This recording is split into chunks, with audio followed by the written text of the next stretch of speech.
एक बुजुर्ग मौजूद और मेरे नाल एक ते ओ भाई मिले शायद भाई उन्होंने मेरे हाले वालिद साहब हों या कौन ये भी ऑन करने पे नहीं साथ इन्हां नाल भी जरा गपशप लाने ना पूछने पाले। अस्सलाम वालेकुम सर, आपका नाम क्या है? पीर अब्दुल समद।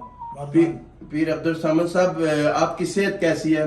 शुक्र है, ठीक ठाक। अच्छा, मुझे बताएं कि ये बड़ा यूनिक सी किस्म का मैं देख रहा हूँ, ये पूरे सुबह में टेक्सला में और फतेह जंग तक कहीं मुझे ऐसा नहीं दिख रहा ये कि रेस्टोरेंट। ये कैसे आपको ख्याल आया और इतना जबरदस्त किस्म का आपने सेटअप लगाया है?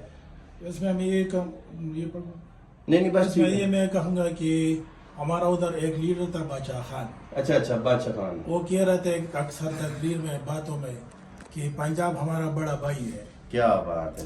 तो हम उसकी खिदमत कर रहे हैं, उसने हमने जिंदगी में किया है, अब हमें करने दिया है। अच्छा, क्या बात है।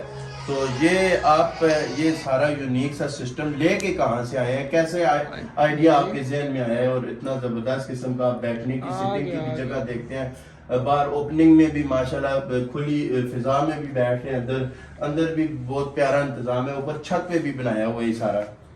एक तो हमारा सेटअप उधर मर्दान भी है। अच्छा। और कुछ दोस्त मशवरे देते हैं, कुछ कस्टमर मशवरे देते हैं। बेहतरीन ऐसा तरक्की करते हैं उसमें। चले जी, बहुत शुक्रिया जी। वैसे ओवरऑल हमने रिव्यू लिए हैं, लोगों से बहुत मुतमईन और खुशहाल नजर आ रहे हैं, तो बहुत शुक्रिया आपका, आपने हमारे इलाके में आए हैं। तो बिल्कुल जी, ये हमारे मेहमान हैं जी, इस इलाके में 5-6 साल से काम कर रहे हैं। इनके साथ ज़रूर तावन करें ताकि इनको भी पता चले वाकंड के लोग और टेक्सला के गिरदोनवा के लोग कितने अच्छे हैं। तो वैसे भी वो कह रहे हैं कि 6 सालों में बहुत अच्छा रिस्पॉन्स मिला है, लेकिन और भी कोशिश करेंगे इनके पास आएँ और इनके ये जो खाने हैं ये भी चेक करें। लजीजा ज़बरदस्त किस्म का टेस्ट है इनका, वो भी देखें आप। बहुत शुक्रिया।